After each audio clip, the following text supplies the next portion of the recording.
Hi, it's Ber from Nutrition with Ber. Welcome back for part two on ADHD and wellness, navigating a balanced path to thrive. So that's the aim of this whole video series on ADHD. Firstly, I have ADHD tendencies myself, and my son has ADHD. And I've seen certain things that actually have worked for both of us and haven't worked for both of us. And you can do so much with at home before, while you're waiting to see a specialist to get your diagnosis to help your child. Part one series, I hope you enjoyed it, and thank you for watching it, and thank you for coming back today to watch part two. Was all about an overview on what ADHD is, the types of ADHD, how it affects us mentally and socially, and within the school and workplace, how it affects our increased risk, how it increases our risk of injuries through the choices we make in life. And then we also touch on the neurotransmitters and how those, especially dopamine, how that actually is involved in the diagnosis of ADHD. So now we're going to swiftly move on to the causes, pathophysiology of ADHD. But just firstly, I'll just recap on how ADHD affects us. So it can affect learning, so inability to learn, to have the attention to stay on task at school or in the workplace. It can cause anxiety and depression, increased risk of injuries, difficulty making friendships and social interactions, behavioral problems, can be seen as disruptive, rule breakers. And all of these can be exacerbated through environmental. So if neurotoxins from chemicals or heavy metals, amalgams in our mouth, all can contribute to ADHD. Infections, such illnesses which can actually affect the central nervous system, can actually lead to the development of ADHD. And I think when we talk about infections, COVID is a good example. The number of ADHD cases we discussed in the previous slides had increased, and the number of prescription drugs for the treatment of ADHD had also hugely increased. Brain traumas is another one. So TBI, traumatic brain injury, an accident, which increases the likelihood of ADHD symptoms. Complications at birth. I'm going backwards for some reason, but the first one here is environmental factors, so I've kind of gone backwards. Complications at birth, difficulty during labor, where there's deprivation of oxygen to the baby, can lead to an injury to the central nervous system and may contribute to ADHD. Premature births or low birth weights also increases the risk of ADHD symptoms. And then exposure to harmful substances during pregnancy, such as alcohol, tobacco, or drugs, and they can all impact the fetal brain as it's developing and increase the risk of ADHD. So the exact causes is not fully understood, but the research is exploring many of these factors as linked into ADHD. And obviously genetics has a strong component ever before we're born. So I'll move on to the next slide, which is all about the role of inflammation in ADHD. So a downregulation or a dysregulation of dopamine, because we saw that usually in ADHD the levels are lower, and norepinephrine. That combined with the pharmacological treatments, so any pharmacological treatments can create oxidative stress in the brain or in the body as well. And oxidative stress is sometimes called reactive oxygen species, which causes neuroinflammation. If you think of, I've often described it as rust, but another way of thinking of it is a group of atoms in a circle holding hands. And one of the atoms gets a little bit too excited and it wants to break away, and it breaks away, and it needs to grab onto something else, another protein. And so it attaches to another protein that it shouldn't attach to. And in that way, it causes maybe a bump or an inflammation in that protein, so a mark, which changes the function of that protein. And that Lone Ranger, then stays there, but then another one can break away.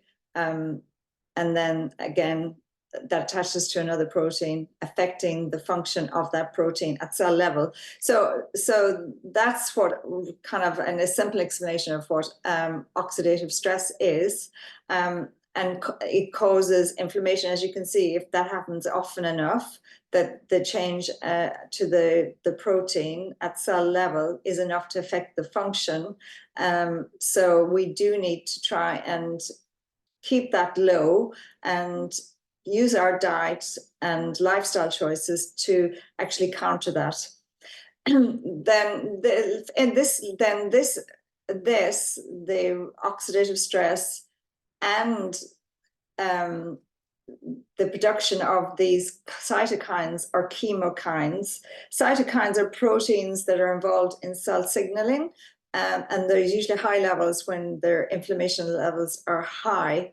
And that, that all affects our brain. And when levels are high, then the signaling, it goes in a different way. It's linked, and that's linked to environmental factors and allergies and autoimmune disorders. So we can counter that by diet and the use, and with plus lifestyle choices and the use of supplements. So one of the common ones is omega-3s. So having enough omega-3s in your diet, because it's anti-inflammatory and antioxidant. Another compound which research has shown is sulforaphane, SFN, here, and you can find that in broccoli sprouts, cauliflower, cabbages. And another compound which you can take in a supplement form, or you can get it from, say, things like onions, is N-acetylcysteine. And that's a precursor to our master antioxidant called glutathione. And that has been shown to be keep levels of inflammation down if there is enough of that in the body. So basically, we can break the cycle with nutrition, lifestyle, and then the targeted treatments like sulforaphane. And you can take sulforaphane again in a supplement form, but obviously we always start food first. That's our first choice. And then if that's not enough to support the individual, then we can move on as nutritionists to supplements, but that would not happen initially. We would always work with foods. Neuroinflammation is characterized by activation of the glial cells, especially the microglia in the brain, which they produce chemokines, cytokines, prostaglandins, and reactive oxygen species, and much more. So that all together causes the inflammation. And again, if we were just to remind you that with ADHD, it all happens in the frontal lobe, in the prefrontal cortex, mostly in the brain. So if we move on to the next slide, these are infections that mimic ADHD, unveiling the diagnostic challenges. So Lyme's disease is now known as the great imitator. And in North America, there's high levels of Lyme, and often many people have ADHD type symptoms, but haven't been diagnosed with Lyme. So there's an undiagnosed or neuropsychiatric Lyme disease in children and adults. Often children with Lyme-induced ADHD meet criteria for only the inattention subtype. Although Lyme disease may be an overdiagnosed disorder in rheumatology clinics, it may be an underdiagnosed disorder in children and adults with psychiatric clinics. So basically saying that Lyme disease can often mask ADHD. So it's now known as the great imitator. I think it was syphilis was back in the time known as the great imitator, back in the day when syphilis was very common. So another one is Epstein-Barr virus. Epstein-Barr virus can be the root of a lot of conditions, and one of them is attention hyperactivity disorder. Another one is the COVID-19. which I talked about earlier. Their symptoms were similar to ADHD in adults, although 61-year-old patients had never experienced inattention. So a 61-year-old had never experienced inattention symptoms before COVID, but did after. So suggesting that there are links to COVID and long COVID with ADHD type symptoms. And then the other one is fibromyalgia. They often coexist. So if you know somebody who's diagnosed with Lyme's, then we should also be looking maybe at ADHD if they're finding that they have some neurological conditions with depression, anxiety. So maybe looking at those. But nevertheless, no matter what you're diagnosed with, we'll always be starting with diet first, because that's something you can modify at home yourself. Obviously, you're going to work with a care provider who's a specialist in ADHD, who can only make the diagnosis. They have to be trained and fully qualified in ADHD. So a quick recap on the catecholamines hypothesis of ADHD. So we're looking at dopamine here in yellow. Electric signal comes to this presynaptic terminal in the axon terminal of the nerve. So you can see it here, right? So it comes down, the signal comes down, and the dopamine is housed here in these vesicles. And then when it receives the signal, it's released into the synaptic cleft, which is this space here between the between the axon terminal and the dendrite. That's the synaptic cleft or synaptic space. And then the dopamine goes in, and then it travels across the gap, and then it attaches here to the postsynaptic receptors D1 to D5. Now, we already said that there can be genetic involvement in the dopamine receptors, D1 to D5, so they may not be able to lay down properly the dopamine, whether that's an enzyme that's at fault or some other mutation on the gene. We call them a SNP, a single nucleotide polymorphism.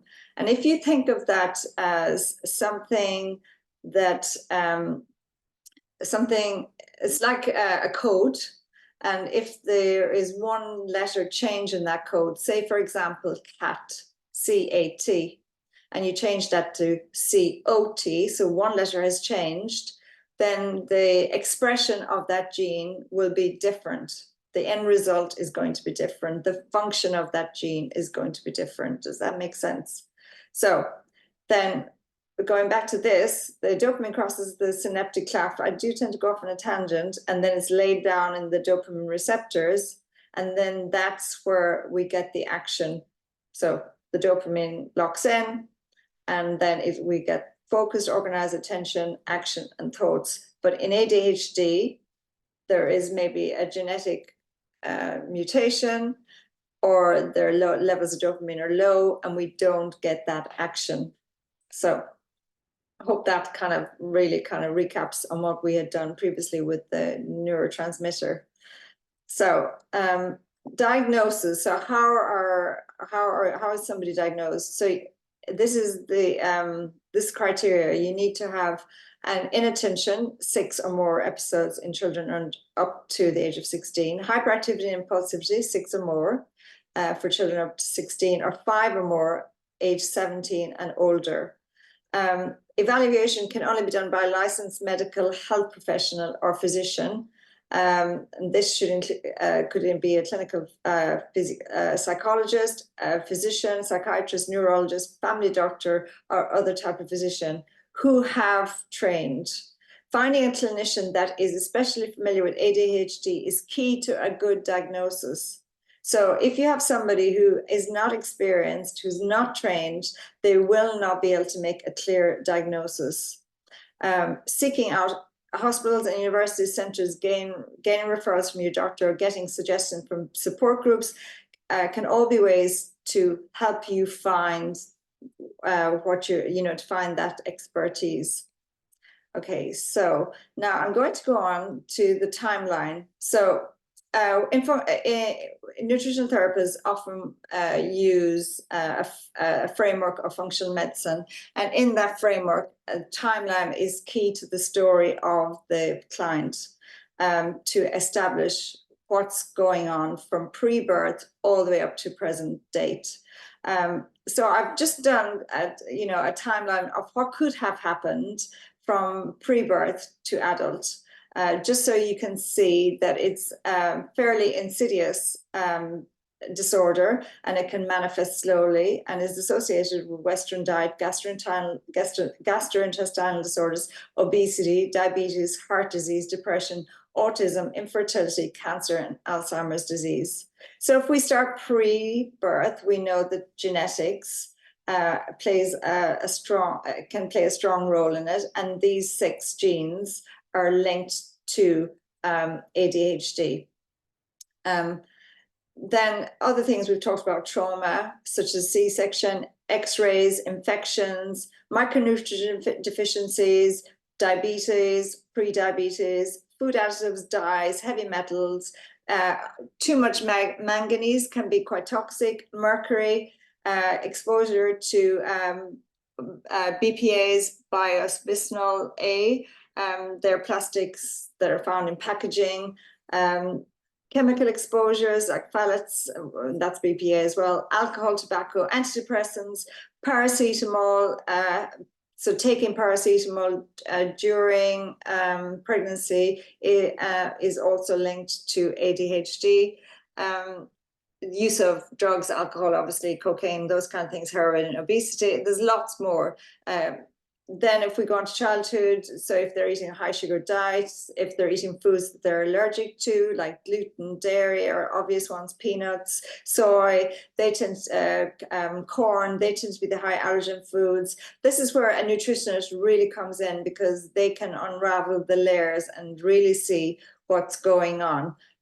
We don't just, as a nutritionist, we don't just, blankly get rid of gluten for everybody, because we need to really find out what's going on, what's driving the inflammation. We need to see, what are the true allergies, and we can do that through functional tests, blood tests, through health questionnaires. There are many mechanisms, and it's a process. So really, if you're signing up with a nutrition therapist, you will be signing up not just for an initial consultation, a follow-up consultation. You ideally need to be working with them for, 3 months, 6 months to a year, and with ADHD, possibly longer. The other ultra-processed foods, dysbiotic gut, so an imbalance in the gut flora, because everything starts from the root, which is our gut, all the way up through the nerve pathways. I've got it down here: immune, because that affects immune signaling, that affects hormone signaling, and then affecting our brain, and then ADHD. I'm kind of going through this as what could have happened, but these can all intermingle. They not necessarily happen at one point. For example, you may not have had any dysbiosis as a child, but more likely now, because of glycophosphate and all the food additives, our children younger and younger, and with infant formulas and all those hidden food additives that we've talked about in previous videos, all increase the risk of an imbalanced gut microflora. So the risk is greater younger and younger now. And we're seeing that in the literature as well.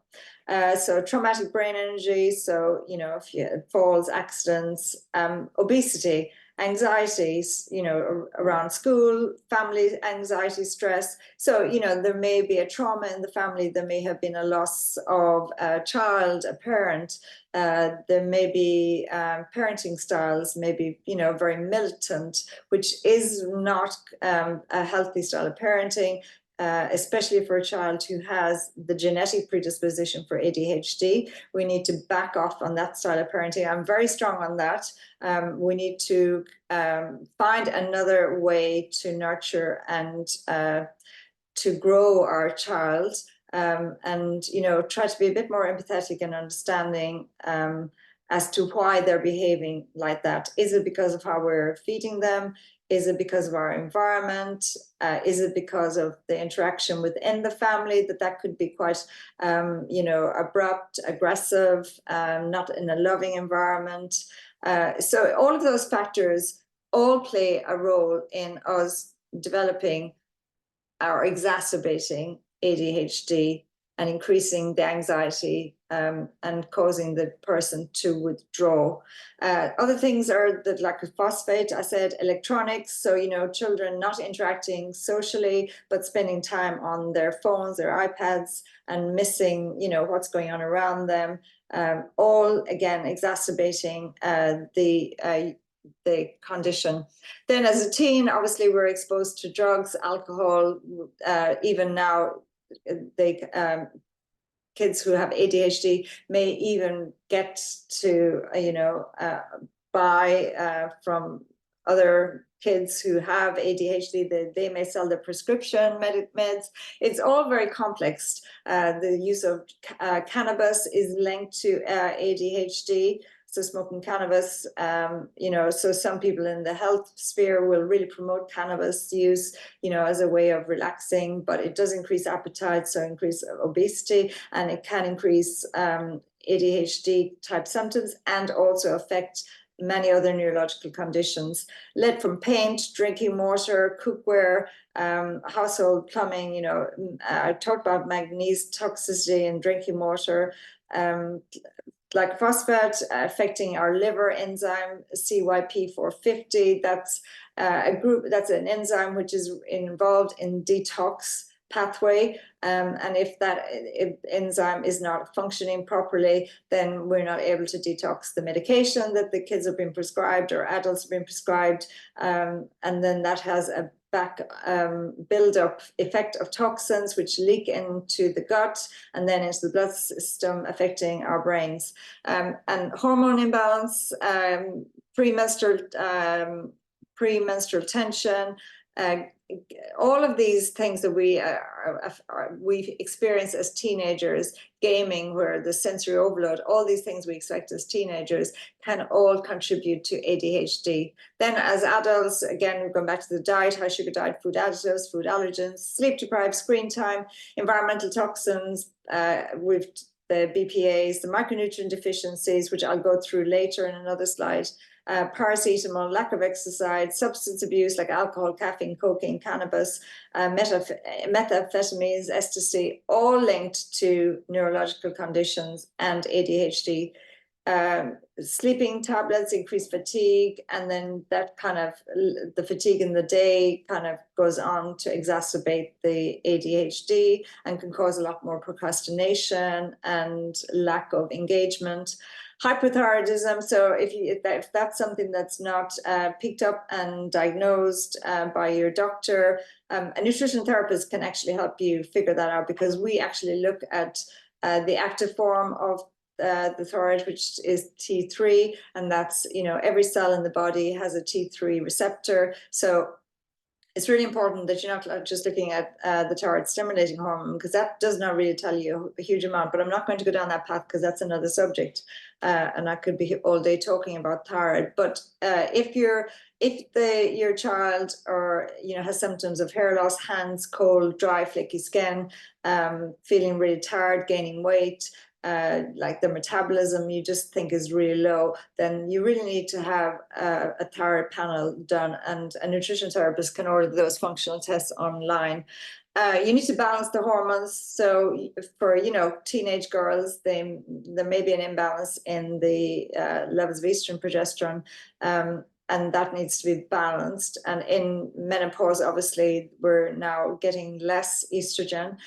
So, that can all exacerbate and make life more difficult for a person with ADHD. So just supporting the hormones and supporting those different stages in life is where a nutrition therapist can be really, really effective, and men as well, because they go through an andropause. and low levels of testosterone. And, you know, low levels of testosterone doesn't need to necessarily be for the adults. It can actually be at a younger age. So, you know, addressing all of those is very important for a positive outcome for an individual with ADHD. So I think this timeline, I was hoping for you to see that it's you know, it's a slow progression, and there are many insults that actually can really accelerate it or even cause it.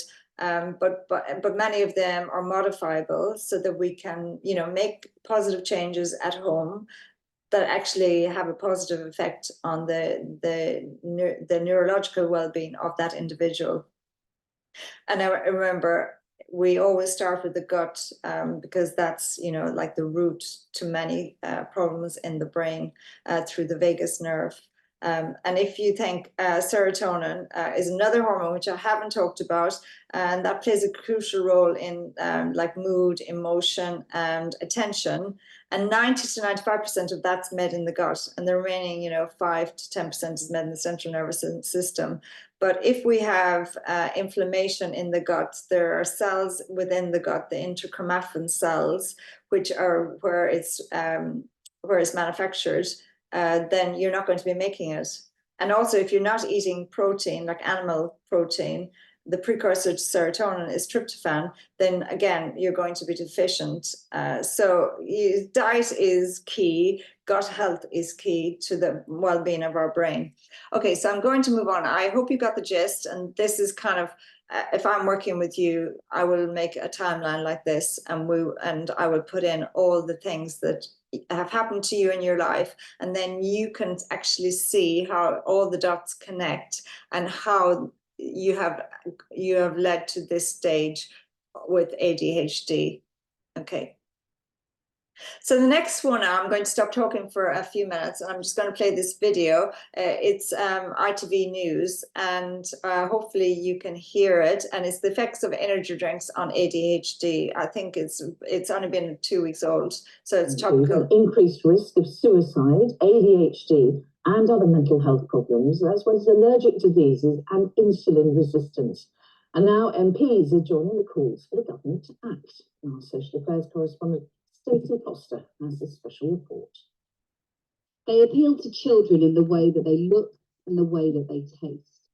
But now the most comprehensive review of all the evidence has found that drinking energy drinks is associated with an increased risk of mental health issues in children.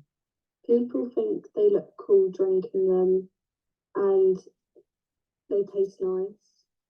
Adele took on the local corner shop that sold an energy drink to her daughter Freya when she was 12. I was fuming but scared. And so I think, like I said, that's another reason why I was so angry with them, because what have they potentially just done to my daughter? He basically said to me that I've got a shop to run, a business to run, and if she brings me money in, then I have to sell her this energy drink. Freya does still buy energy drinks occasionally, despite the warnings. People say that it wakes them up and it keeps them awake for longer. But then some people will say, like, the taste of it, it's making me happy.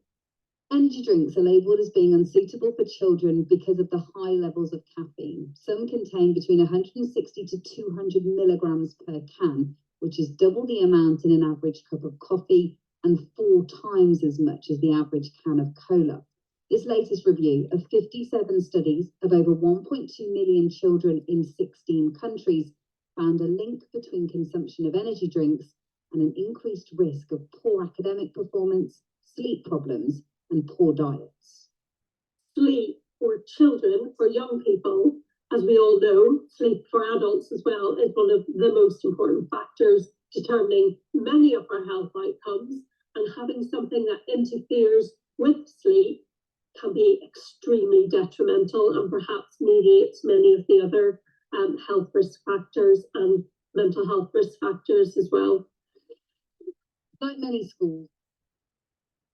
Okay, so that was just a clip from the ITV News, I think it's about 2 weeks ago, looking at the energy drinks and how they're it's a vicious cycle. So the kids have it because they think it looks cool, as that teenage said, and the mom had, they was shopkeeper, why are you selling these to, that age group, the younger age groups, because it makes money, basically, he has to sell.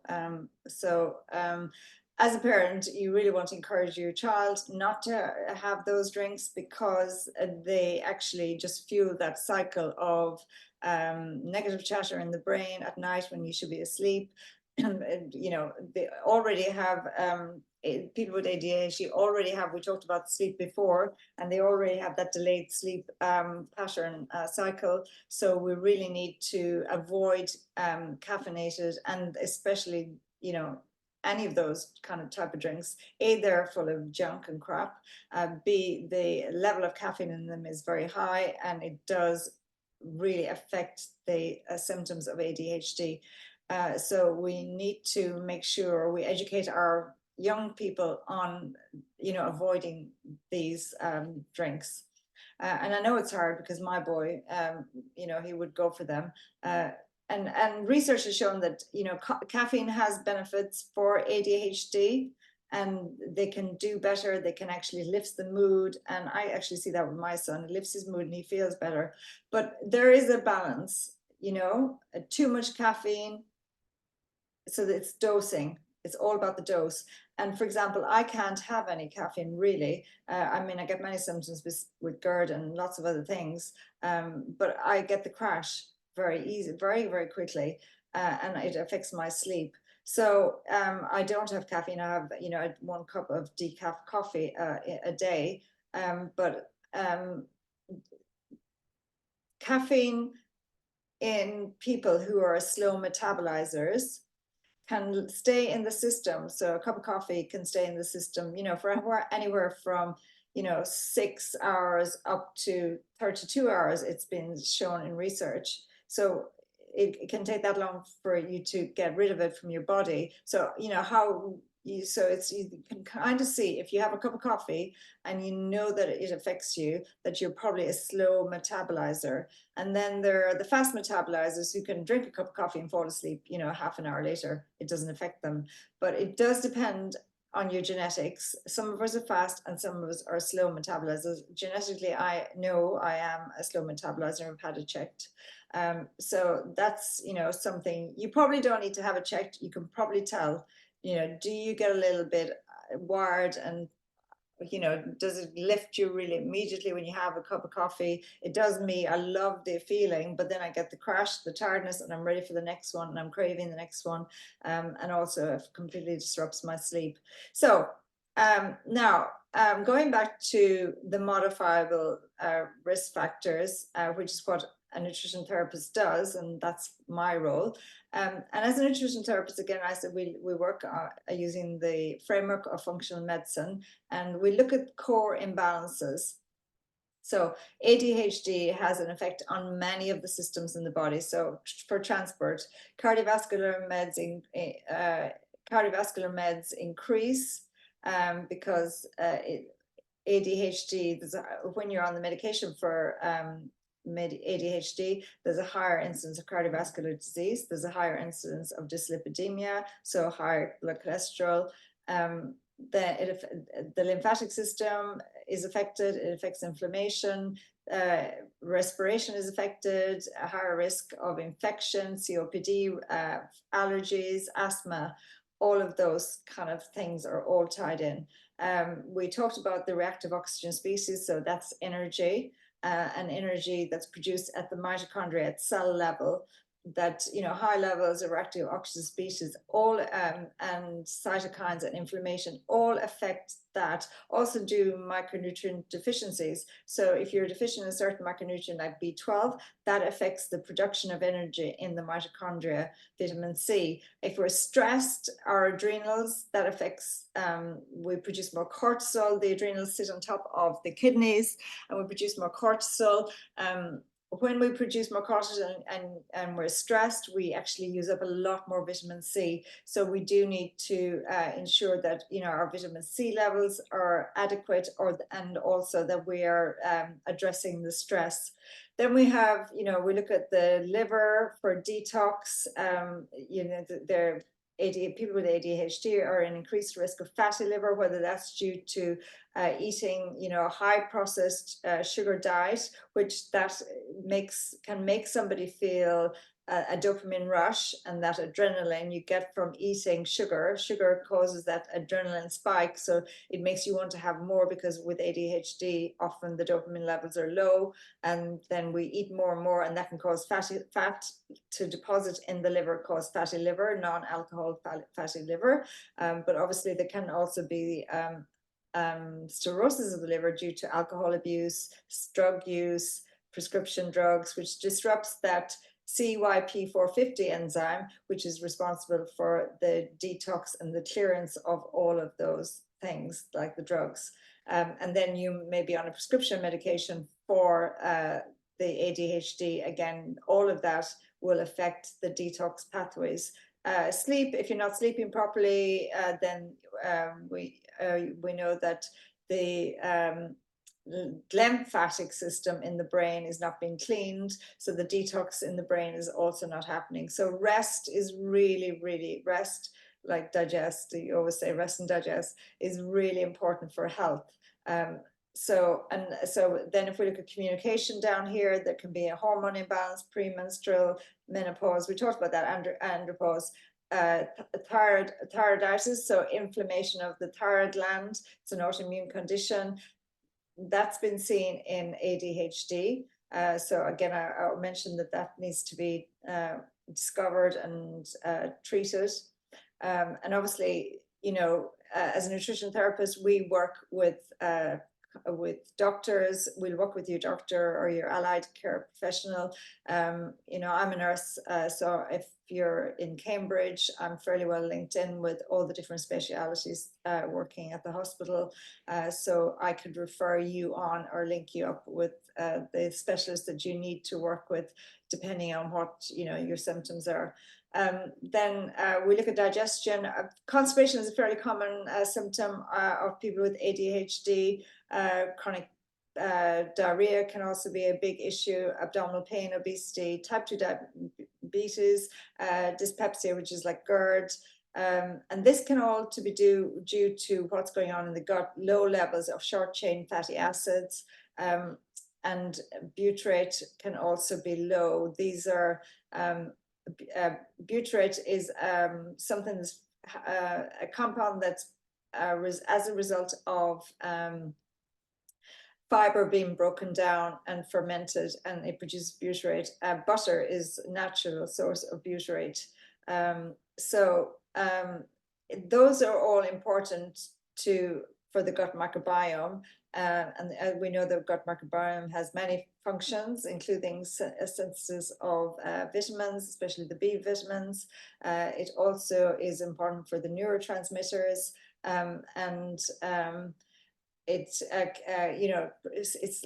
they signal molecules. So it's really important that we actually try and balance out the gut flora, so that there's a nice balance of good to bad pathogenic bacteria, so that the pathogenic are not overtaking the good bacteria.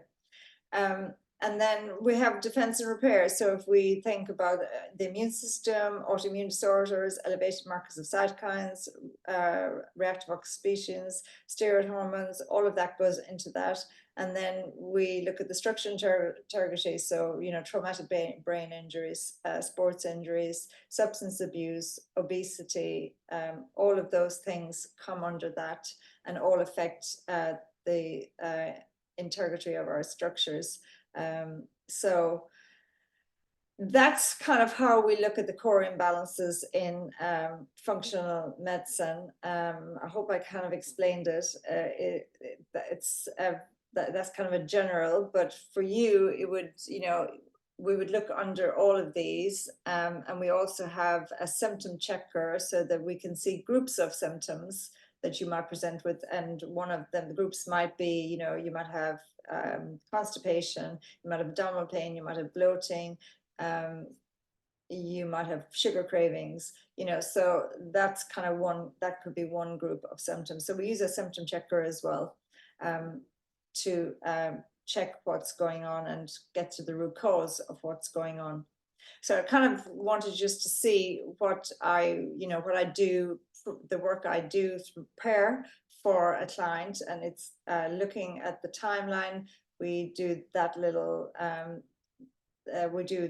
matrix there that I showed you just in the previous slide, and kind of try and connect all the dots. So if we don't treat somebody who has ADHD, then they can go on to have 33 to 44% of young people with ADHD experience alcohol misuse, high risk of addiction, so 5 to 10 times more likely to develop alcohol addiction, high risk of gambling, high risk of self-medication. 70% of ADHD young adults use substances for self-medication,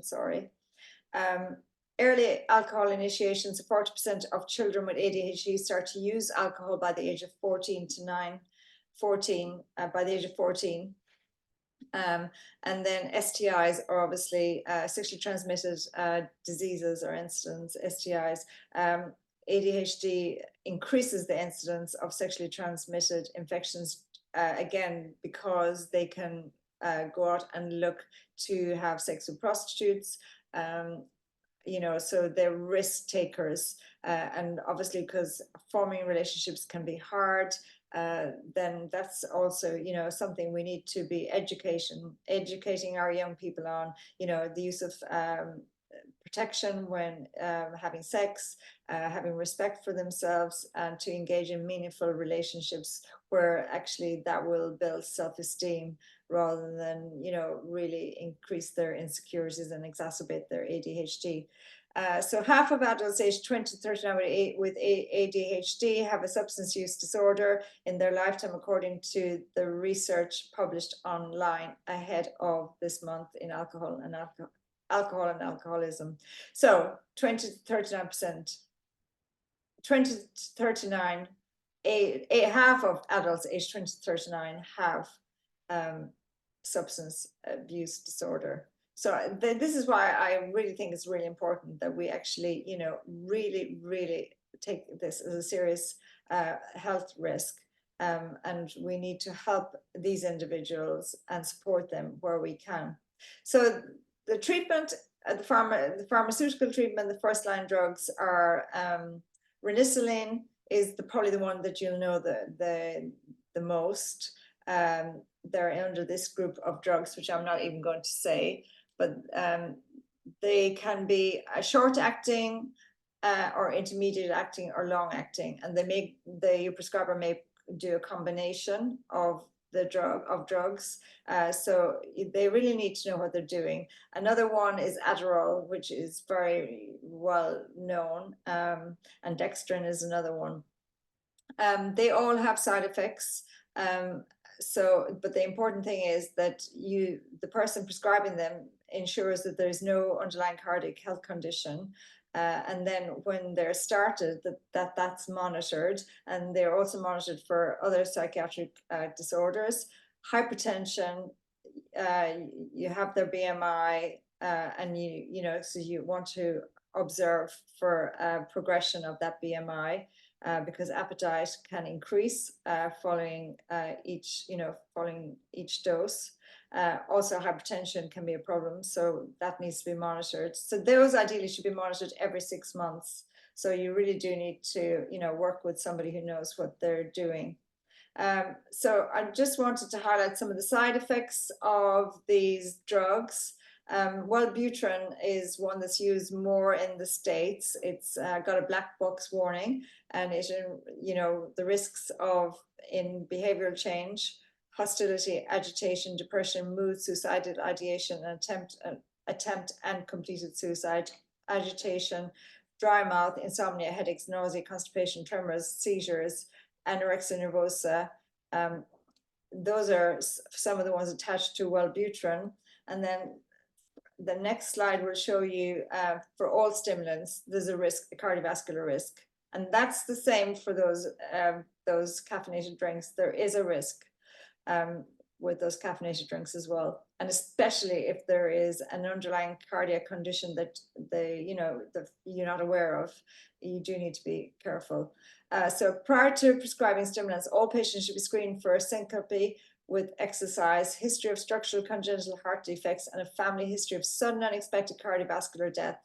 Patients with a positive screen of one of these 3 questions should be considered for further evaluation, such as an ECG, let's say EKG here in America, prior to the beginning of the therapy. Some of the known side effects are, common side effects are anorexia, insomnia, abdominal pain, stomach upset, headaches, irritability, rebound, flattened affect, social withdrawal, weakness, mood lability, tics, tremors, weight loss, reduced growth, monitor height, weight, blood pressure, and pulse, avoid decongestions. Okay, that's with the stimulants. And then with the non-stimulants, stiratura, I think, I don't know how you say it, that's a risk of liver injury. So you monitor LFTs, liver function test. It's a liver function test which looks at the liver enzymes. And you can have abdominal pain, decrease in appetite, vomiting, headaches, insomnia, dizziness, irritability, again affecting the CYP450 enzyme, increase in suicidal ideation. So what I'm trying to say is, even if you get the diagnosis of ADHD and your child goes on Ranitidine or any of these drugs, again, they start off on maybe a low dose, but they begin to need more and more, which is kind of how the pattern is with these drugs. They get to a level where they're controlled, but then as they get a little bit older, they need some more, and then the side effects obviously get greater. So they really do need to be monitored. I'm not saying not to have your child prescribed. I think it's important that some people who do not get enough results from diet and lifestyle, or they're not able to do the diet, or they're not willing to do the diet, then obviously the pharmaceuticals are really key. And pharmaceuticals can work with the diet and lifestyle, and they can also enhance the effectiveness of the drug as well. So this is a pathway just to show you the difference between somebody taking the psychostimulants, what would happen, the end result, and then somebody who is just using diet and lifestyle interventions. So this is from this paper here, cardiovascular effects for attention deficit hyperactivity disorder. So we have ADHD. So if you're physically active, you take your omega-3s, that improves autonomic tone. It decreases cardiovascular risk. It lowers your resting heart rate, and it lowers your blood pressure. End of story. All positive effects. If you take your stimulants, they overstimulate the central nervous system, increase your resting heart rate, increase your blood pressure, cause vasoconstriction, cause arrhythmias, potentially cardiac events, potentially leading to a myocardial infarction, so a heart attack, increased risk of hypertension, cardiovascular mortality, all-cause mortality, they increase the risk of. Amphetamines are associated with cardiomyopathy, arrhythmias, and sudden cardiac death. So I want to heighten the awareness that these prescriptions don't have, there is a cost benefit analysis to be had. So if there is a family history of cardiac disease, you kind of really need to stop and think, what can we do first before we have a prescription for these? Then if you've tried everything and, your child is still, in a very, is not happy, you obviously do need to see somebody. And there are other things, you can do talk therapy, cognitive behavior therapy. There is other therapies which we'll come on to later. I'm skipping on ahead now, which I shouldn't have done. But is my for now, I just want you to stop and think.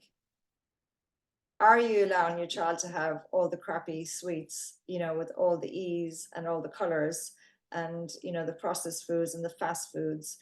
and the energy drinks, which are all accelerating and, and contributing to the ADHD. If you took all of those away, then you might really see what, how your child is and what the true reflection of that child is.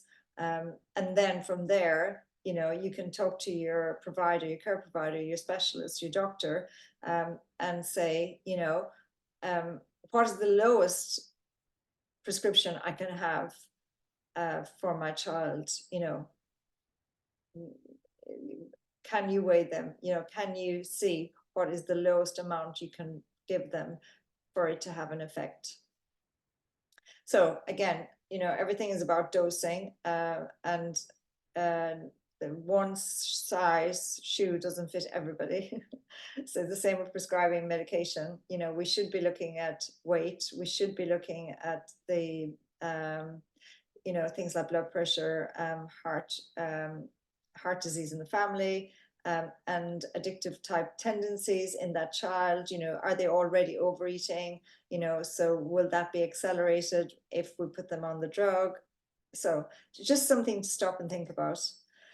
The next one I have here is as a nutrition therapist, we look at these systems. So I've already talked about it, digestion, so eating a whole foods diet, identifying allergies by testing, or by just elimination. So depending on, what is affordable, obviously testing, your GP could test for celiac, so you could rule that out.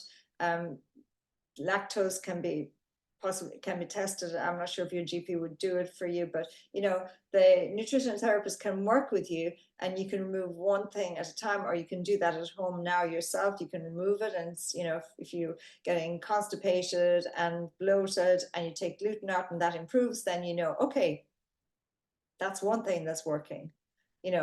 If you take that out and it doesn't work, you put that back in, you take dairy out, and the diarrhea and the bloating, dissipates. If that's a symptom, then okay, take dairy out. That was an allergen, and then see what effect that has had on your child. Other things are high carbohydrate diets, high sugar processed diets, high in seed oils, with additives, colors, all affect the function of the gut. So as a nutrition therapist, we work on repairing the gut. So the first thing we'll do is to remove. And then once we're removed, we can then maybe add in some functional foods which can be beneficial, such things as probiotics, prebiotic foods. Prebiotic foods would be fermented, like sea vegetables, sauerkraut, kombucha, those kind of things. Obviously kombucha, you have to be careful because some of those are just like sugary drinks.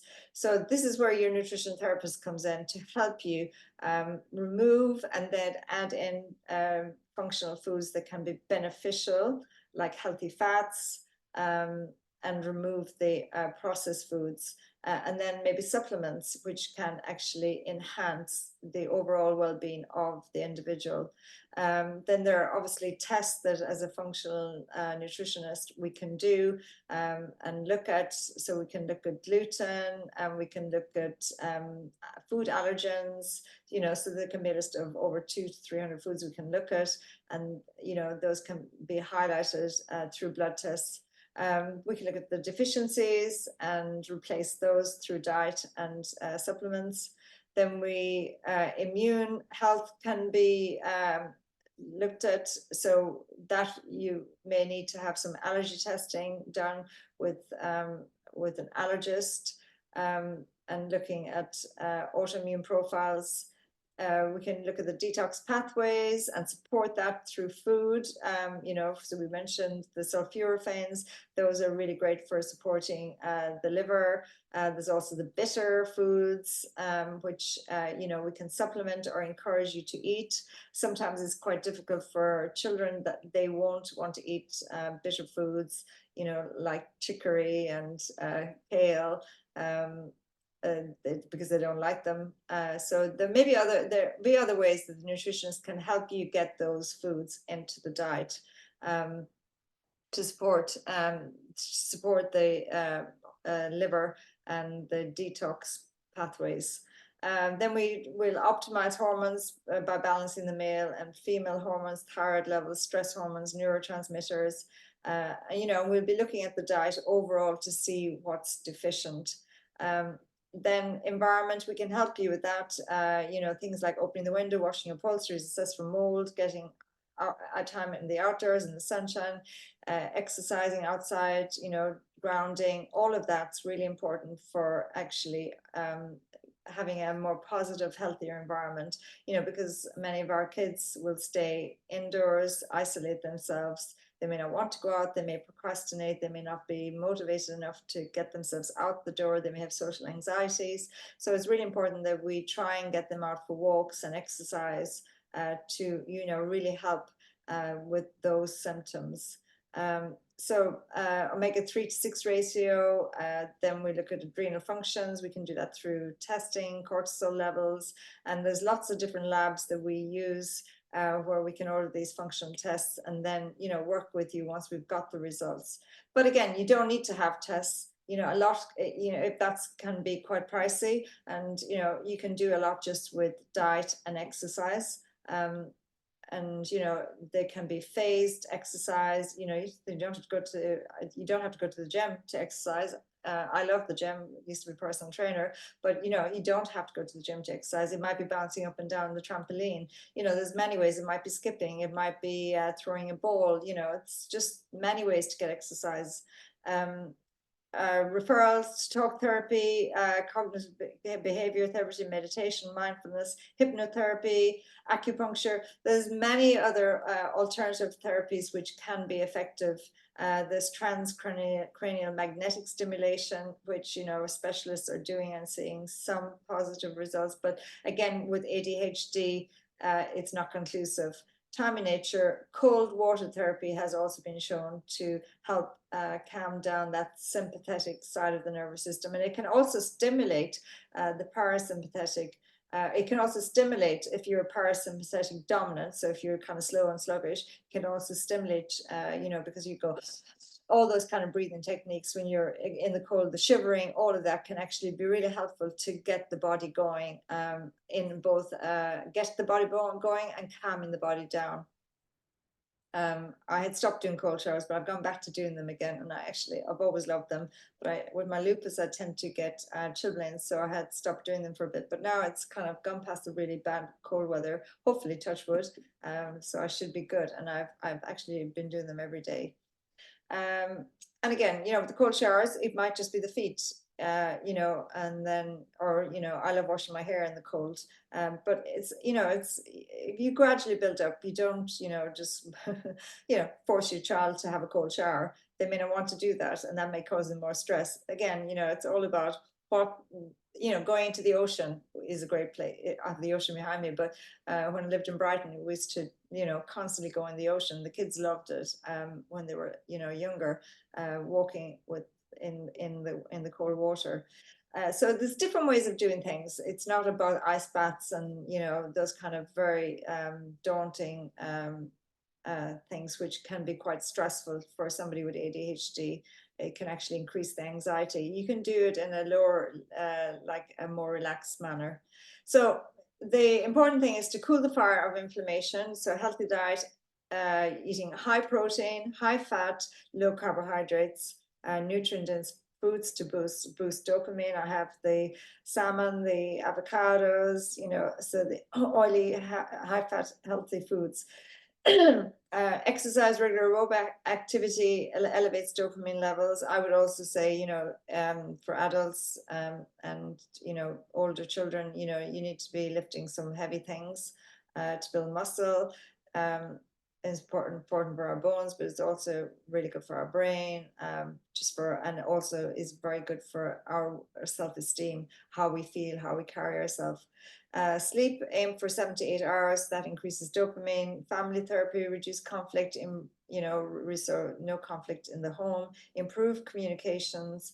All can be really important in boosting dopamine, so loving, caring environment. Music, listening is pleasurable and it can enhance dopamine. Music also, taking your children to music groups or to musical therapy. My daughter has an online app. She's on Instagram with ABC Harmony. That's a good one to look at. She does music for children, and she does a little song on, for a few minutes every day, and some of it is very relaxing and some of it is more invigorating. So finding a group where you can go to,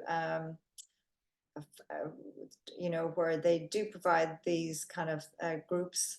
It could be art therapy, are all really great for people with ADHD, and supporting them and giving them confidence, and distracting them from the electronics, which is really important to get that detox.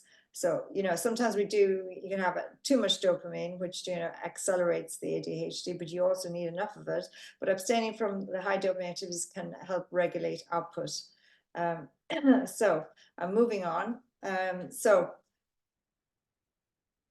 tailored diets for ADHD management. And so these are a couple of papers here. And the ketogenic diet ameliorates attention deficit hyperactivity disorder in rats. Again, there isn't a huge amount of research in humans, but from what I've read online and from what I know myself, lower carb, higher fat diets do really support neurological conditions, and we know that they support many neurological conditions, because keto or ketogenic diet has evolved from the use when it was used in drug resistant epilepsy. So it's kind of been now kind of come across for weight loss. But it's also, effective for Parkinson's, it's effective for Alzheimer's, and many neurological conditions. Some psychiatric doctors like Georgia Eid, she's using it for bipolar disorder. So there is a place for it. But again, there's levels of it. Maybe you just want to take out the processed sugar and see how your child is with that.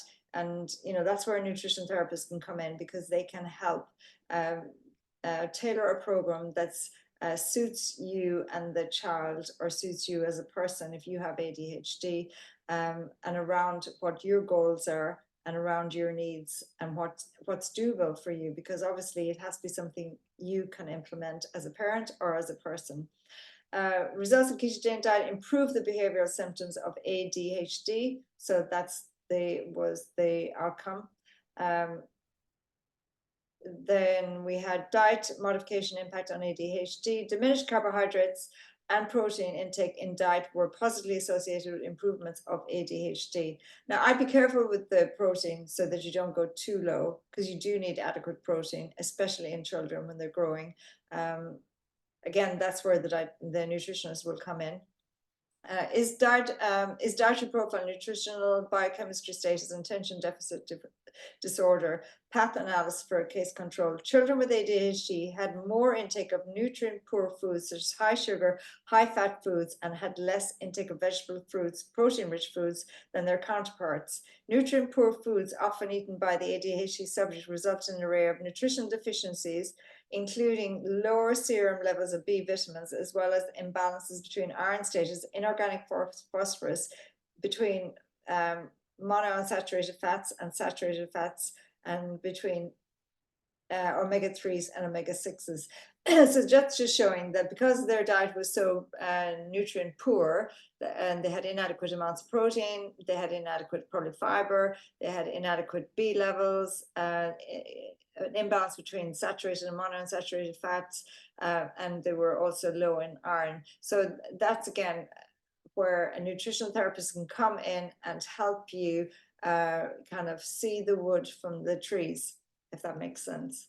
Again, you can do a lot at home yourself without seeing anybody, but sometimes it helps if you are getting help and support from somebody has got experience in this as well, because they will highlight things that you didn't know.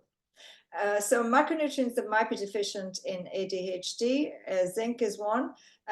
Zinc has many functions in the body. It's responsible for over 300 enzyme reactions in the body. It's involved in digestion, taste and smell it affects. So if your levels are low, can affect your taste and smell. If the levels are high, it can affect your taste and smell. It's involved in immune function, wound healing, metabolism, reproductive health, and DNA synthesis, so repair. So you can find zinc in oysters, crab, beef, pork, lobsters, legumes, nuts, pumpkin seeds, oats, and hemp seeds. Those are the best sources. Iron, we know that iron is important for oxygen transport, so the hemoglobin, energy, immune function, neurotransmitters, and DNA synthesis. Again, you find it in mostly animal products in the more bioavailable source, as in you find it in liver. Liver, organ meats, liver, having a small amount of that in the diet every month is, very important because it contains all the fat-soluble vitamins.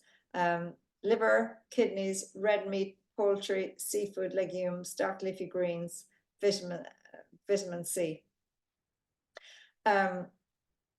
So yeah, that's what I put in, plus vitamin C. Vitamin C enhances the absorption of iron, minus calcium I've put there. I had to remind myself why I put that in, just had a dyslexic moment. Calcium, when you take dairy with red meat or with any high iron foods, it minimizes the absorption, so it stops the absorption of iron. So vitamin C enhances it. So a squeeze of lemon juice, or a squeeze of lime juice, or some berries, with the meat can enhance it. Not a drink of orange juice because that's high in sugar, but something like lemon or lime or lower on the glycemic index. So magnesium is important for, again, over 300 enzyme reactions in the body. It's responsible for, it affects the heart, bones, and it's also involved in diabetes prevention. So you find that in leafy greens, nuts, seeds, whole grains, okra, broccoli, dark chocolate, bananas, and dairy. Copper. Copper is an interesting one because you can have copper toxicity, which can affect the brain in a negative way. But also if you haven't got enough, it affects the brain as well. So copper is important for immunity, nerves, brain, red blood cell formation, energy production. It's an antioxidant, and it's also really important for iron metabolism. So it helps iron move out of the cell.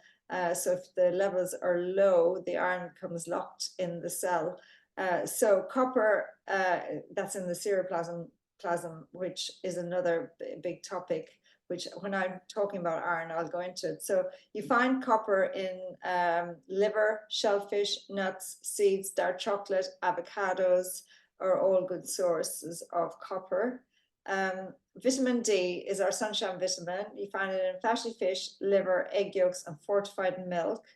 And milk is one that you have to be careful with dairy, because it can actually exacerbate ADHD, and maybe the types are important. So cow's milk, straight from the cow milk, whole milk, can maybe exacerbate it, whereas maybe a cheese which is fermented may not have the same effect, or yogurt. So it affects our neurotransmitters, energy metabolism. Where am I now? So no, there we are. So vitamin D, it affects the brain. It affects our blood sugar levels. It it affects our bone health, nerve function. It's got so many functions. Vitamin B, poultry, fish, pork, legumes, eggs, and whole grains it's found in. And vitamin Bs are really important for all our neurological functions, and DNA synthesis, energy metabolism in the mitochondria. We need the B vitamins. We need B vitamins for breaking down carbohydrates like thiamine. Formation of red blood cells and nerve functions. B12, if you get neuropathies if you are deficient in B12, and they all work together. folate, for the production of the red cells. So folate I've mentioned here. So if there is an MTHFR mutation, so we talked about the mutations before, then there may be a deficiency in folate, and you may have to supplement with L-methylfolate. So it needs to be methylated, otherwise it becomes toxic in the body if it's not methylated. So you get that from sources of dark leafy greens, broccoli, peas, cabbage, liver, and legumes. So folate is responsible for DNA synthesis, repair, methylation, cell division, red and white blood cells production. Choline is found in eggs, liver, beef, so in the yolk of the egg, liver, beef, chicken, fish, dairy, broccoli, and its function is nerve function, metabolism, liver, and really important for brain function. So it's important that we have all of these micronutrients and that they're all at optimal levels. And again, what your conventional doctor, your GP might consider optimum within the NHS guidelines is not what a nutritional therapist would consider optimal. Then there's some nutraceuticals that can be used for ADHD, and these are ones that have the research behind them. Picanol is French pine bark, which there's some good research now showing that it reduces hyperactivity type symptoms, and with few side effects, maybe causing gastric discomfort for some people, or slows down gastric emptying. St. John's wort, I'd be careful with St. John's wort. That one is a little bit more controversial. Valerian is one, you can get it in teas, and there are no adverse side effects reported. And that has showed improvement in ADHD symptoms. And then I just want to bring up the pine bark because that's an interesting one. So it comes from the French maritime area, picanol, and it's an antioxidant and is a natural supplement that relieves ADHD. This Make Here Pure encapsulation is a brand that I really like to use because they don't use fillers or any kind of crap or talc or anything like that, and they're all gluten, soy, dairy free. And picanol supports healthy blood circulation, and it supports the endothelial lining of the arteries. It acts as an anti-inflammatory. It binds collagen and elastin and helps regeneration of hyaluronic acid synthesis. And it's a powerful antioxidant. So, that's something that maybe if you've tried food and diet, that's something that the research is now supporting as being beneficial. It's got many other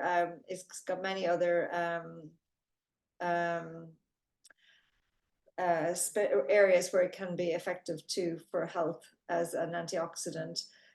So this is the couple of papers here which conclude that pine bark from the Maritimes is a good alternative to the drugs that we already discussed, the MPHs, in pediatrics and especially in primary school environment at reducing the symptoms of ADHD. So, there are other things we can do, and as a nutrition therapist, we can prescribe and help you, unravel what supplements actually are needed.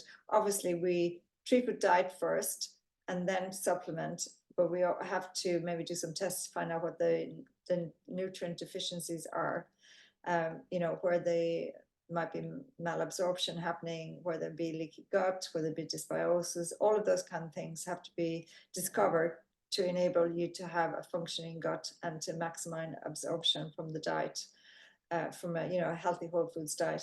Now, I've used this company, Terra. I've used them myself, and I give some of these to my son.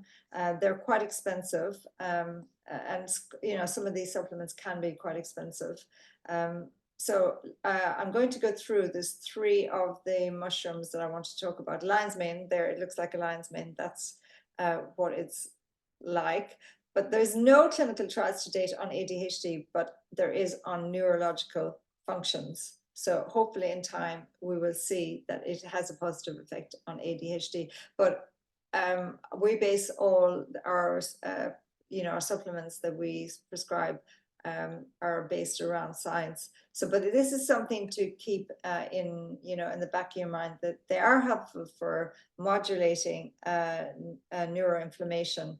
So, the biological properties of limonene are, it's a neurotransmitter modulator, and so influence and positive effect on depression and anxiety, demonstrates improvement in anxious, depressive states.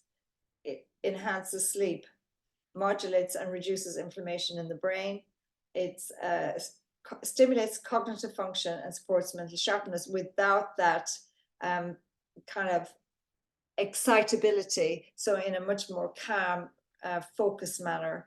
It allows the body to adapt to stress and stressful circumstances. So, it keeps the adrenals in check and enhances resilience and in challenges. Also a good source of vitamin D or sunshine vitamin. You can get that in mushrooms.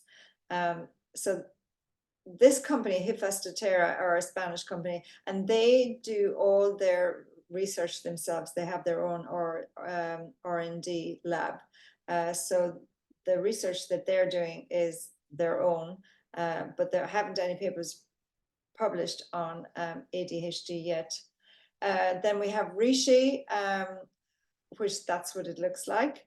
It's antioxidant, and so helpful to combat that oxidative stress we talked about, which really affects neuroinflammation, supports overall cellular health, which again, we talked about that rogue, that Lone Ranger going off on its own, attaching to the protein and causing damage at cell levels. So that can kind of counter that. Neurotransmitter precursor, contains polypeptides that acts as neurotransmitters and endorphins, and facilitates the stress response.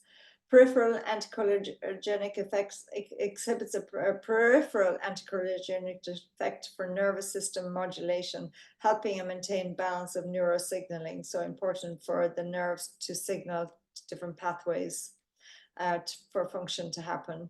And then we have the central nervous system depression. Polypeptide contributes to a depressant effect on the central nervous system, promotes a calming influence. So it kind of calms down. That's, overexcitable side, the sympathetic side of the nervous system. It's equivalent to the antioxidants of green tea, according to Hifastotera, when I was on their website. And then cordyceps and brain function. It's an adaptogen supporting the adrenal glands and improve stress resistance, so how you might react to a situation. It helps you cope a little better, less reactive. Modulates the nervous system, reducing anxiety, promotes a balanced, calm mind. Who doesn't want that? Extracts exhibit revitalizing toning properties, enhances overall energy levels and vitality, improves cardiac and respiratory function. So that'll come into, affects toning of the vascular system, and supports vascular health and enhanced well-being. So that's the cordyceps. It looks like little pieces of wood over there. So what can we do? We can cool the inflammation, we can cool the fire by eating protein-rich foods, which are high in tyrosine, an amino acid that helps the formation of dopamine, which would be your fish, poultry, eggs, dairy, nuts, and seeds.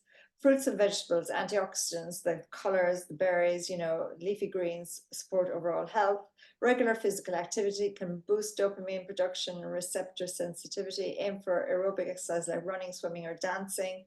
Ensure you get adequate, aim for exercises that will get you exercising, whether it's taekwondo, whether it's swimming, walking, whatever gets the body moving will be beneficial.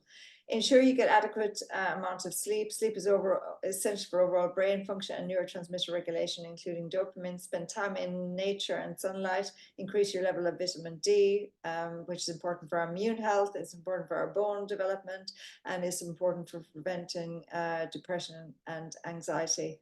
Limit the intake of processed foods and refined sugars, as excessive sugar consumption can negatively impact dopamine levels. As I say, it can negatively impact dopamine levels, and it causes that addictive type behavior, and it causes overproduction of dopamine, but then also a crash of dopamine. It causes a spike of adrenaline, and again a crash. So you want more and more, and then leads to obesity, and this vicious cycle happens.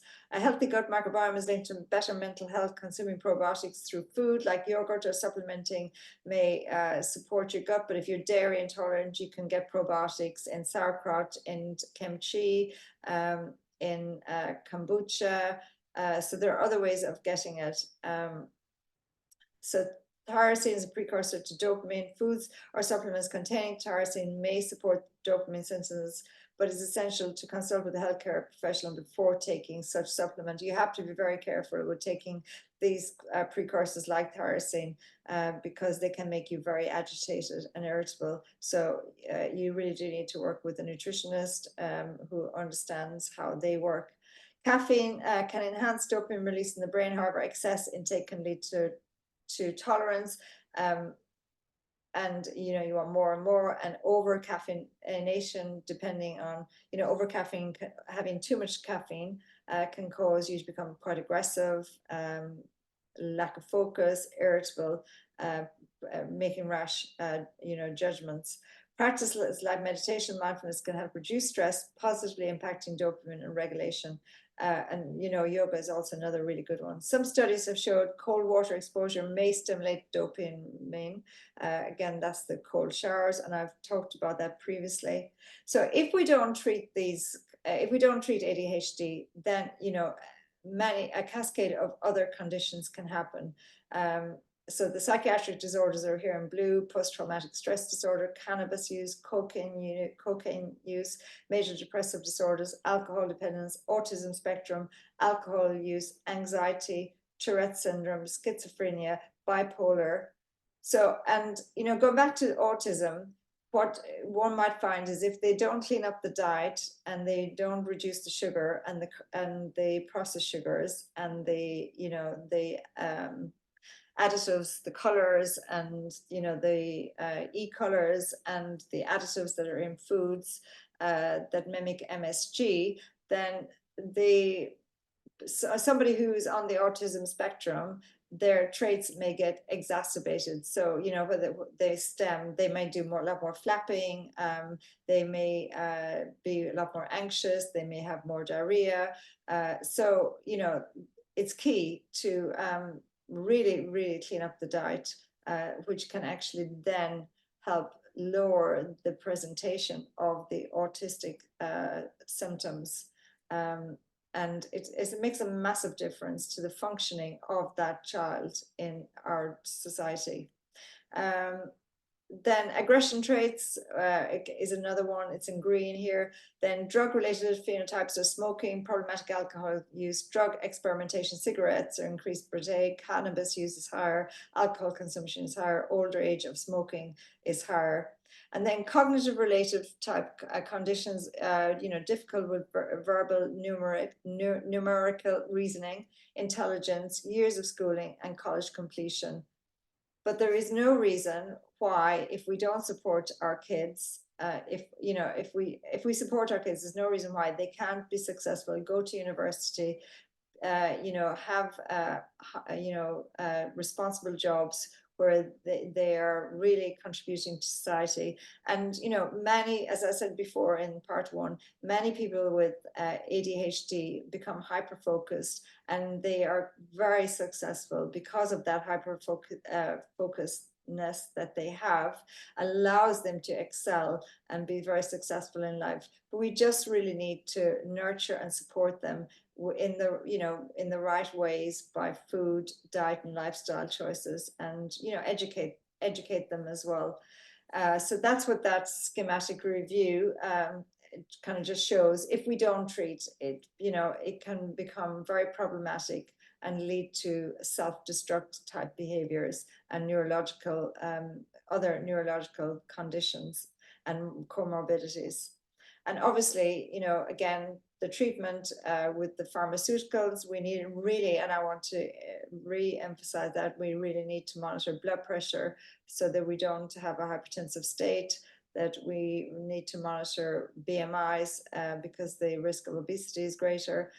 We also need to monitor the cardiac function, liver function, all of those are really important. And this is where, you know, a good nutritionist who, you know, will who will flag that up to you, saying, when did you last have a check with your GP? When did you last have your blood pressure checked? When did you last have your BMI checked? You know, so those are really important factors for health and longevity. So there are dopamine boosting foods that we can just include in the diet.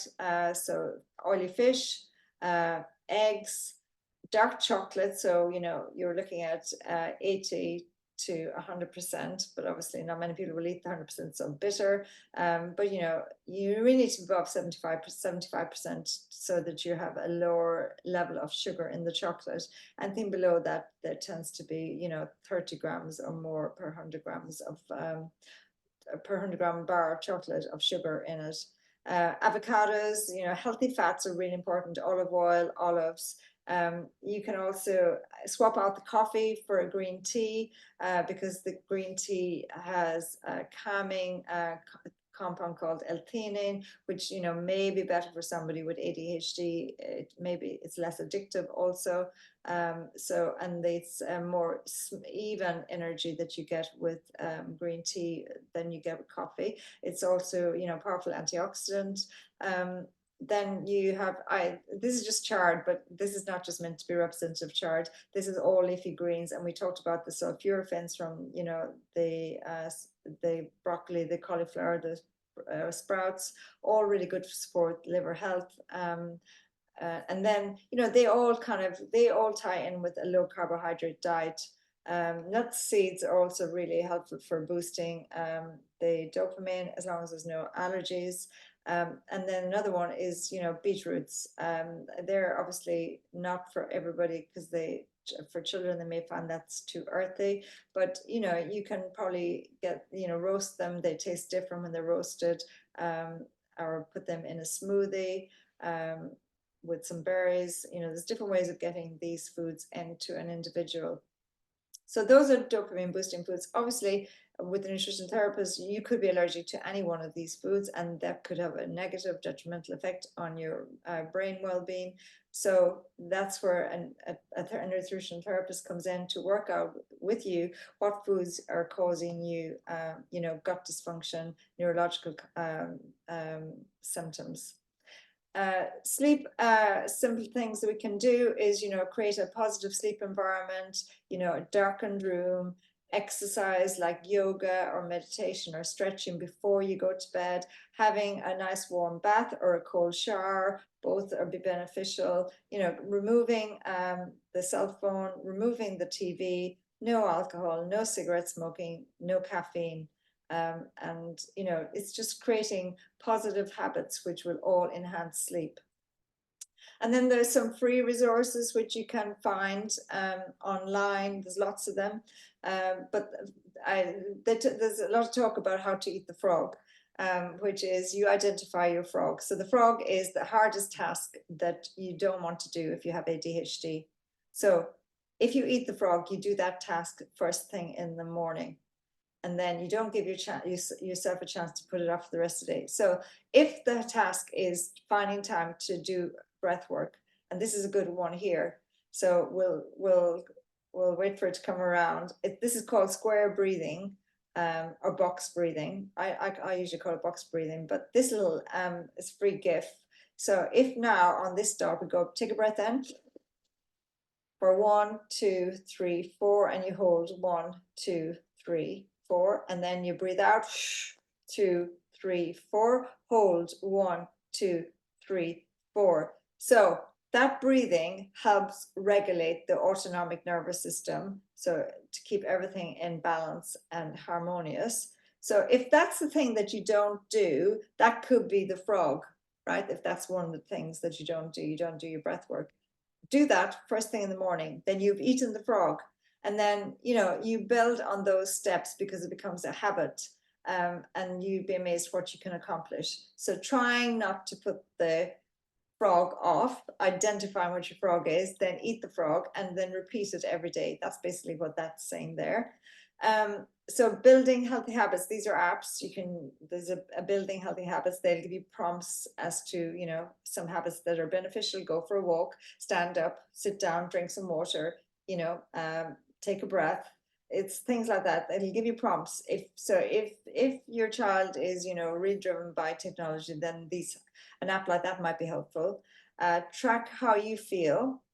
So there are mood journals, which are really helpful for, if we're having a down day, we can write it down and it helps express that.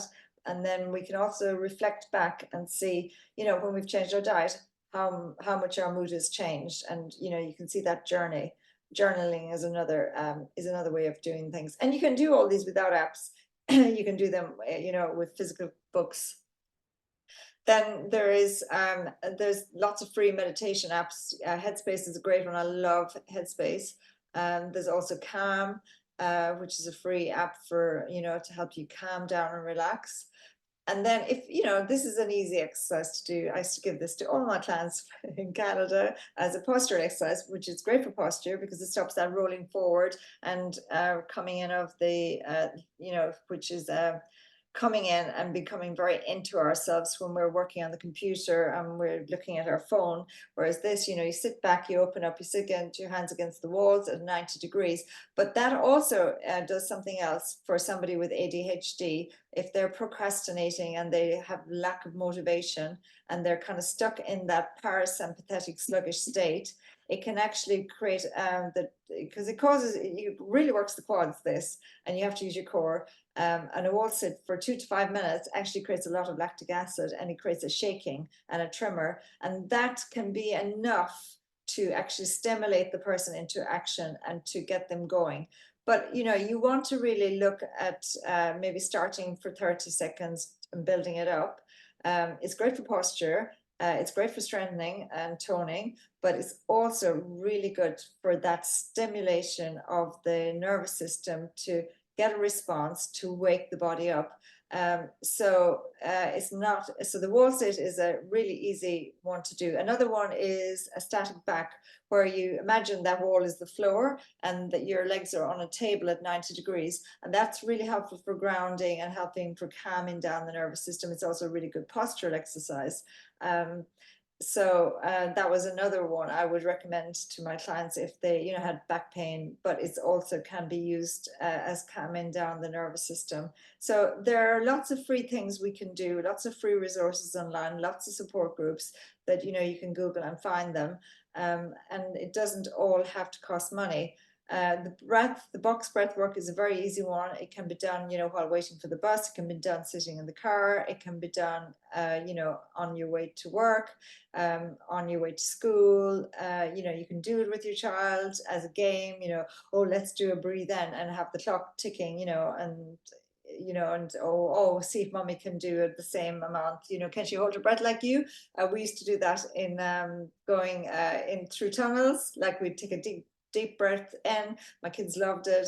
And then you'd hold it, and then you have to wait, depending how fast daddy was driving the car, we'd come through and we could let go of the breath. It's, things can be fun, and they can really create a nice family environment and supportive environment that support your child who has ADHD, and give them positive reinforcements that they will be successful in life. There is no reason why they can't be. Educate them on drugs and alcohol and the dangers, but they even if you educate them, they still may be curious. So that curiosity is calmed down by actually cleaning up the diet, because your brain works differently when you eat a clean diet than a diet that's full of processed foods, high sugar, MSG, food additives, food colorings, all which have caused neuroinflammation and fire in the brain. We want to quench that fire in the brain so that we can make rational decisions, we can make judgments that are considered, and that we are optimizing function of individuals through diet and lifestyle choices. And always refer to a specialist who can help you with the diagnosis of ADHD and discuss what are the alternatives? You know, are drugs my only alternative? Do I need to have a prescription medication at this time? Am I aware of all the side effects of this drug? You know, these are all important. You know, eating diets rich in omega-3s, greens, antioxidants, high fats, protein, animal proteins, that, you know, we actually provide the best environment for our brains to thrive. So I think that's everything. And I just wanted to finish off by showing you the washing machine cycle, that if we don't break the cycle, we just keep going on that spend cycle. And we need to really try and break the cycle, and we need to reframe and not blame. That's really key as a parent, that you don't blame your child. They can't help it if they have ADHD or ADHD tendencies, but we need to break the cycle through working with a nutrition therapist, cleaning up the diet, you know, identifying what the food allergens are, identifying environmental toxins, and then, you know, putting in healthy nutrients and supplementing where necessary the deficiencies that may possibly be present. And we need to, you know, encourage and embrace and empower our young individuals to, you know, to success, and to become resilient to the stressors that they are faced in everyday life, and support them as much as we can, and know that they can be successful, and that their brains can calm down if they're given the right nutrients and support. So that's everything from what I have to say about ADHD. I hope this offers hope. It offers some practical solutions. If you'd like to work with me, you can contact me at nutritionwithber@gmail.com. I would love to work with you. But as I say, with ADHD, you possibly want to be prepared to work with me from 3 months to a year, on an ongoing basis, to actually help, you know, figure out what's really going on. But if you wanted to have a free chat for a 15-minute discovery call, that's an option. My website will be up and running hopefully by February, I'm hoping. No, end of February now. We're already in February. And then, but you can still contact me at on the email at the bottom. Now, so these are the references, but there's an email here, nutritionwithber@gmail.com. You can still contact me on that if you have any questions. And I would love to be able to help you in any way I can. I can empathize with you as a parent. I can empathize with you as an individual, because I have symptoms of ADHD, and also I have seen the pain that it can cause. And I know what certain foods are definitely triggers for it. And I really would like to set you up for success and to thrive, and to provide hope for you. So thanks for watching, and please put a comment in the bottom in the chat, or ask some questions, and I'll get back to you. Ciao for now. Bye.